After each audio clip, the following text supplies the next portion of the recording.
Alors, pour le focus de ce soir, nous avons notre invité, Guy-Stéphane Guédé, par ailleurs chef du projet Friendzone au Kokan, est notre invité aujourd'hui. Avec lui, nous allons essayer d'avoir quelques éléments d'information sur le projet qu'il dirige. On le reçoit donc sur le plateau de la grande team. On vous laisse vous installer. Bonsoir. Bonsoir. Bonsoir. Asseyez-vous. N'oubliez pas le micro. Bonsoir, Monsieur Guédé. Bonsoir, bonsoir à tous. Bonsoir, Monsieur Guédé. Comment vous allez? Je vais très bien, grâce à Dieu, comme on le dit, ça va. D'accord. Bon, la CAN, c'est bientôt. Et les fan zones, qu'est-ce que c'est concrètement? D'accord. Donc, dans le cadre de cette compétition, dans le cadre de la CAN, la fan zone, c'est un espace de retransmission. Donc, c'est l'espace officiel de retransmission des matchs, n'est-ce pas, de la CAF. Donc, après le stade, vient la fan zone comme deuxième espace officiel où les Ivoiriens, les supporters de cette compétition pourront venir pour vivre l'ambiance de cette compétition autour d'activités festives, de très bons restaurateurs qui seront là, de spectacles et de concerts qu'on va organiser pour partager cette fête-là avec tout le monde, on va dire ça comme ça. La très belle fête du ballon rond. Mais les fan zones, est-ce que les fan zones sont différentes des villages à Kouaba? Dans le fond, on dirait non. Parce que que tu sois sur une fan zone ou un village à Kouaba, nous sommes sur un espace de retransmission des matchs. La distinction se fait au niveau du volet ou caractère officiel de la chose. Donc la fan zone, c'est l'espace officiel, n'est-ce pas, qui est régi par des exigences du cahier des charges de la CAF. Donc la fan zone est du ressort exclusif du COCAN, qui est le comité d'organisation de la Coupe d'Afrique des Nations. Et dans le cadre de ces compétitions, on aura 6 fan zones en tout, sur l'ensemble du territoire. Donc 2 fan zones au niveau d'Abidjan, une à Yopougon, au complexe Jesse Jackson, comme vous voyez sur les images, une à Koumassi, à l'Agora, une dans chaque ville haute, Yamoussoukro, Bouaké, San Pedro et Korogo. Ok, d'accord. Bon, alors, je me rends compte que sur les 6 fan zones, vous avez privilégié les communes qui accueillent les stades et les différents poules de la CAN, c'est bien ça? C'est bien cela. Mais pourtant, il y a de très grandes villes en Côte d'Ivoire qui auraient pu en bénéficier également. Je pense à Man dans les 18 montagnes, je pense à Daloa, je pense à Bengourou. Pourquoi vous n'avez pas étendu tout ça à ces grandes villes également? D'accord. Comme je disais tantôt, les fan zones sont du ressort d'un cahier des charges, donc une exigence de la CAF. Selon ce cahier des charges, il fallait ouvrir les fan zones dans des villes qui abritaient des stades. Uniquement? Uniquement. Donc ça, c'est un principe de la CAF. D'accord. Donc sous ce fait-là, il était obligé de prendre des espaces qui se trouvaient dans des villes qui avaient des stades. Et bien sûr, c'est pour pouvoir répondre à cette injustice que nous avons pensé, par le biais bien sûr du président du COCAN, penser à mettre sur pied le concept de village à Kouaba. Très bien. Permettre à ceux-là même qui n'ont pas accueilli de fan zone ni de stade de pouvoir vivre au même titre que les villes hautes l'effervescence de cette compétition. Mais le sentiment que certains ont en ce moment, vrai ou faux, je n'en sais rien, c'est qu'on ne sent pas l'ambiance de la CAN en ce moment. Certains auraient souhaité qu'il y ait des grandes affiches à l'intérieur d'Abidjan, des différentes villes avec les photos des footballeurs, qu'il y ait des caravanes de mobilisation, etc. Je peux me tromper, mais beaucoup ont le sentiment qu'on ne sent pas encore cette énergie, cette ferveur populaire autour de cette Coupe d'Afrique. Est-ce que c'est votre sentiment également? Bon, peut-être que si je dis non, vous allez dire comme je suis de la maison. Ouais, mais ah ben voilà, voilà. Donc c'est clair. Non, mais je sais qu'il y a des efforts qui sont faits quand même. Il y a eu récemment la caravane à Kouabatou qui a sillonné l'ensemble des villes, plus d'une quinzaine de villes à l'intérieur du pays. On a vu l'engouement que ça a suscité. On a vu que l'apothéose même était à Jesse Jackson il y a 2 semaines de cela.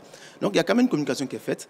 Certes, d'aucuns estimeront que ce n'est pas suffisant, mais je pense que... Mais ça viendra progressivement. Justement, oui, en parlant d'engouement, il faut savoir que l'espace aussi garantit l'engouement, mais sur la commune de Koumassi, vous avez choisi l'Agora au lieu de la place Inch'Allah de Koumassi, qui est un espace plus grand, qui est un peu plus centré, plus célèbre. Plus célèbre en ce qui concerne la commune de Koumassi. En ce qui concerne la commune de Yopougon, au lieu de la place Figayo, c'est le complexe Jesse Jackson. Donc, on veut comprendre pourquoi ces choix. Je reviens encore sur ce que j'ai dit précédemment. Le cahier des charges, enfin, la fan zone répond à un cahier des charges. Ça. Et on a sillonné l'ensemble des villes hautes. On a eu à sillonner et préidentifier une 50aine de sites. Donc, on a identifié ces sites. On a fait un filtrage sur la base des critères. Bien sûr, il y a eu dans le critère symbolique. Quand on prend Figayo, c'est symbolique. Quand on prend Inch'Allah, c'est symbolique. Mais ça ne suffisait pas. fallait mettre en exergue le critère sécuritaire. Donc, faire un choix entre un espace clôturé et un espace non clôturé. Pour la sécurité des supporters, pour la sécurité des Ivoiriens, on a préféré prendre les places et les sites, n'est-ce pas, qui étaient clôturés, comme le confère, bien sûr, le cahier des charges de la CAF. D'accord. Monsieur Guédé, on va revenir aux fan zones, justement, et puis au village Akwaba. Hein. Des Ivoiriens grognent sur les prix excessifs, justement, des fan zones et villages Akwaba. Qu'est-ce que vous pouvez répondre à ça? D'accord. Donc, déjà, les villages Akwaba ne sont pas payants. Nous sommes tous sur les réseaux sociaux, nous avons vu ce qui se passe. Tout simplement, ce que nous demandons pour les villages Akwaba. Nous demandons à ce que celui-là même qui a l'initiative de vouloir mettre en place un village Akwaba se rapproche du COCAN, demande au COCAN de lui mettre à disposition l'autorisation. Donc on lui donne le process à suivre. L'agrément? L'agrément. On lui donne le process à suivre. Donc, et ce n'est pas payant? Ce n'est pas du tout payant. Il remplit le formulaire, on analyse sa demande sur la base de certains critères. Quand c'est validé, on l'appelle, il vient récupérer son agrément, suivi d'un cahier des charges pour la mise en place de son village Akwaba. À l'heure actuelle, on a plus de 145 agréments qui ont été donnés. Et les gens ne cessent de nous appeler. Ça vient de partout. On se rend compte que les gens veulent effectivement mettre en place des villages Akwaba dans leur cité, dans leur ville, dans leur commune. Donc ça n'a jamais été payant. Je ne sais pas d'où sort cette information. Donc c'est l'une des raisons pour lesquelles nous sommes sur ce plateau, pour emmener vraiment les Ivoiriens à comprendre que notre objectif, ce n'est pas de faire payer ou de rentabiliser derrière cet événement. Le but, c'est de contribuer à ce que l'Ivoirien puisse vivre cet événement qui a eu lieu il y a 40 ans en arrière. Très bien. Est-ce que vous facilitez, Roger Stéphane, vous allez parler, est-ce que vous facilitez justement les Ivoiriens à avoir accès justement à ces agréments-là? Oui, il n'y a pas de souci. Comme je l'ai dit, il y a eu près de 145 agréments qui ont été donnés. Oui, mais les gens continuent de se plaindre. Oui, mais je veux dire, ceux qui ont eu les agréments, on ne les connaît pas. Il y a une chose qui est claire. Cette compétition-là, le COCAN a la responsabilité d'assurer la sécurité des Ivoiriens. Donc, ce n'est pas parce que quelqu'un veut qu'on lui donne quelque chose qu'au nom de, je ne sais pas quoi, on va lui mettre ça à disposition. On a des principes et des critères à respecter. Même ceux qui nous font des demandes, on analyse le site. Est-ce que le site est sécurisé? Est-ce que le site respecte les normes en termes sanitaires, en termes hygiéniques? Et puis aussi, on met en exergue le volet marketing, donc pour éviter toute embauche marketing. Donc, c'est des éléments qu'on regarde et on dit, OK, ce site-là est apte à recevoir, n'est-ce pas, un agrément pour mettre en place un village Kani. Et ça ne suffit pas, on ne s'arrête pas qu'à donner l'agrément. Comme il dit, on met en place, on met à disposition le cahier des charges. Et même quelqu'un qui a un agrément, qui met en place son village Akwaba et qui ne respecte pas le cahier des charges, on peut même venir lui dire, non, attention, monsieur, vous allez fermer. D'accord. Donc, on note que pour le village Akwaba, l'accès n'est pas du tout payant, mais il faut un agrément. Pour les fan zones aussi? Les fan zones, c'est pareil. Les fan zones sont des espaces populaires. C'est vrai qu'il y a des zones, il y a une zone VIP comme le stade, mais l'accès sur les fan zones, c'est totalement gratuit. D'accord. Les Ivoiriens ont besoin de savoir. Voilà. Avec tout ce qui se dit sur les réseaux sociaux, je pense que c'est bien de préciser. Oui, moi, j'avais vu un post sur les réseaux sociaux où on avait donné des prix. On parlait de 2 millions, 1 million et 500 000 pour l'intérieur du pays. Bon, maintenant, on vous donne de nouvelles informations. Est-ce que ce sont des nouvelles mesures qui ont été prises pour répondre à la polémique qu'il y a eu sur le fait qu'il était interdit de faire des retransmissions de la Coupe d'Afrique des Nations de football dans des espaces habituels pour les petits espaces de détente, etc. etc. Est-ce que c'est une nouvelle mesure qui vient répondre à ça? Ou alors ça a toujours été comme ça au niveau du COCAN en ce qui concerne l'organisation de ce type de spectacle dans les différents espaces? D'accord. Ce qu'il faut retenir déjà, j'ai dit que l'accès sur les fan zones est gratuit. Gratuit.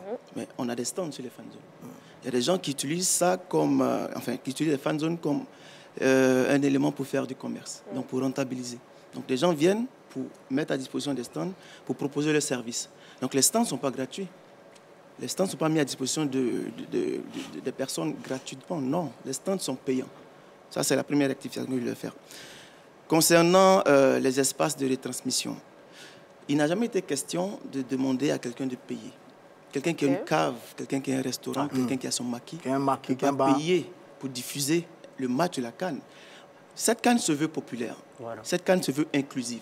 Donc, en même temps, on ne peut pas prôner le message de la popularité, le message de l'inclusion, et puis demander à ce que les gens payent. Ce qu'on dit. D'accord. Quelqu'un qui a son espace, il peut diffuser, il n'y a pas de problème. Mais une chose est claire, il faut le souligner, cette CAN appartient à la CAF. La CAF a ses sponsors, la CAF a ses partenaires qui ont payé ce qu'il faut payer qui ont signé des accords avec elle.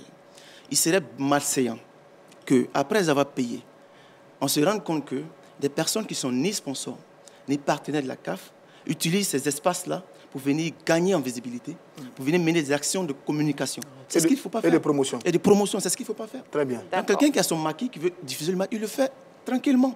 Mais il ne faut pas qu'il utilise ce prétexte-là pour faire la communication d'une marque qui serait concurrente. Mais si jamais, M. Guédé, excusez-moi, si jamais justement ce propriétaire de cet établissement a une marque derrière lui pour cet événement, est-ce qu'il doit demander l'autorisation du COCAN ou de la CAF? Non, mais si déjà il a une marque et que cette marque-là déjà est concurrente à un sponsor partenaire de la CAF, ça pose un problème. On est dans l'embauche marketing. Ça déjà, ça pose problème. C'est pourquoi on regarde vraiment cela, parce que nous sommes garants des intérêts de ces marques-là. C'est aussi le rôle du COCAN. Et M. Guédé, étant donné que c'est un critère, c'est un facteur qui peut porter atteinte à l'engouement de la Coupe d'Afrique des Nations, est-ce qu'après ce plateau, le COCAN envisage de faire une véritable communication sur les réseaux sociaux pour que les Ivoiriens comprennent une bonne fois pour tout ce que vous venez d'expliquer? Je pense que c'est dans cette logique que nous sommes. C'est d'ailleurs la raison de ma présence ici. C'est ce qui a commencé il n'y a pas 2 jours. Je ne cite pas de nom, j'étais sur un plateau. C'est mieux. Non, mais après, moi je dis... Non, c'est vous qui avez parlé des produits concurrents. Hein. Donc faites attention.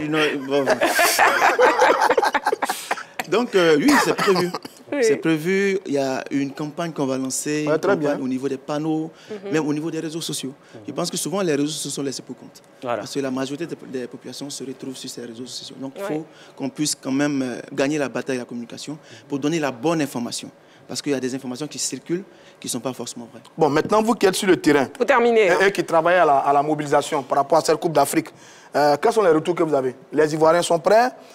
Nos frères, parents et amis ressortissants des pays étrangers qui vivent chez nous, sont-ils prêts? Est-ce qu'il y a des fortes délégations qui arrivent? Est-ce qu'il y a des fortes personnalités qui arrivent? Est-ce que le sol ivoirien est en train de bouillir par rapport à cette Coupe d'Afrique des Nations de football qui arrive à grands pas? D'accord. Je réponds en disant oui, effectivement. Et il y a même le président du COCAN, le ministre François Albert Michel, qui l'a dit. Aujourd'hui, nous avons le record de la demande d'accréditation. Près de 5200 demandes d'accréditation. Ça sert de venir. Aujourd'hui, nous qui sommes, parce que moi je suis de la commission mobilisation, nous travaillons avec les communautés étrangères qui viennent. On a toutes les communautés qui sont mobilisées. Et ce n'est pas seulement en Afrique. Et ça nous surprend même de constater que même dans les pays européens, les gens sont mobilisés. Même au Japon, même en Chine. C'est dire que cette CAN-là, franchement, sera la meilleure CAN de l'histoire. On l'espère, on l'espère. Mais déjà, M. Guédé, la population a besoin d'être rassurée par rapport à la campagne que vous commencez justement pour aller contre ce dénigrement que vit actuellement le COCAN et tout. La CAN, c'est seulement dans 9 jours. Hein. Bien sûr. Donc vous comptez...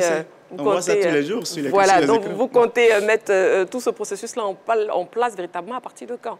Sur les réseaux sociaux et tout. Oui, comme je dis, nous sommes déjà, c'est déjà lancé. C'est déjà lancé. La preuve, je suis sur le plateau aujourd'hui. Donc il y a des actions qui seront menées, vous allez les constater. Pourquoi pas demain, après-demain, vous allez les constater. Il n'est jamais trop tard pour bien faire, comme on le dit.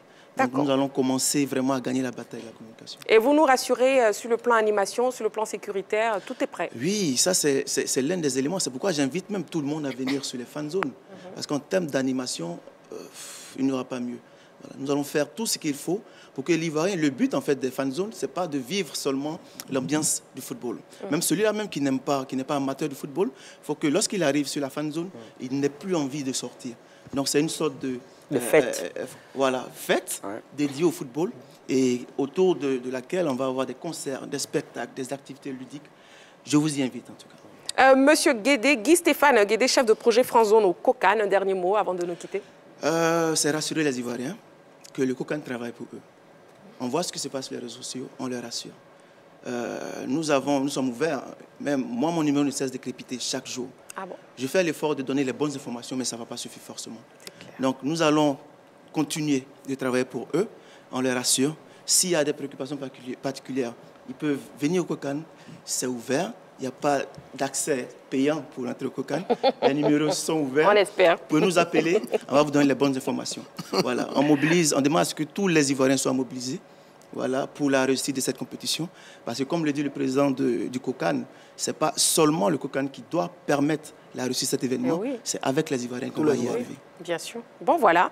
Donc, c'était votre mot de fin. Merci beaucoup, hein, Monsieur Guy-Stéphane Guédé, chef de projet France Zone au COCAN, qui était notre invité ce soir pour le Focus. Donc, bonne fête à nous tous. Hein. Merci, bonne fête à vous et puis merci pour l'opportunité. Merci beaucoup. On marque une petite pause et vous ne bougez surtout pas. On se retrouve seulement dans quelques instants pour le sujet principal de l'actu de ce soir.